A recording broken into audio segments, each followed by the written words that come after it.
How's everybody doing today? My name is Ken Schalk. You never know where the audio landscape is going to take you. And I told $10 Shots, hey, listen, let's add a bonus folder to the Snare Shots product. In this case, I thought Under-SNARE samples would be an amazing additional bonus for a Snare Shot library package. As you can see here, it could be a situation where you didn't have enough inputs to use an Under-SNARE. That happens in the greater independent world of music making. In another case, maybe you did record an Under-SNARE, but the sound wasn't as good as you wanted it to be. When you start to get into the articulation levels of a sound, if that sound itself is not pristine, it could really just sound bad once a microphone picks it up. Let's say you start adding sample layers, and now your snare drum sound is filling out in this massive production, but the snap and zhuzh of the Under-SNARE is now a little bit lacking. So you bring in an extra layer of Under-SNARE. My old band Candiria, we were writing this hip hop song. We had some programmed drums and then I played live drums as a layer over it.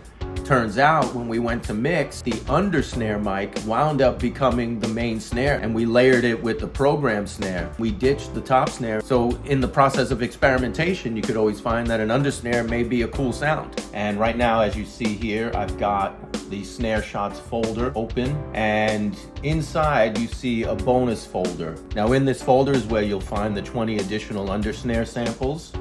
Here's the folder right here. It's called Natural Mixers, more centered, drier, monophonic type of sound, and it's just the Under-SNARE mic. Now, one important thing to know about picking a sample is that it's not just a magical solution. There's always going to be some kind of manipulation or sound editing you're going to need to do on a sample. Generally, they don't come in and just work. For this circumstance, I brought in the sample Crispy Mixer.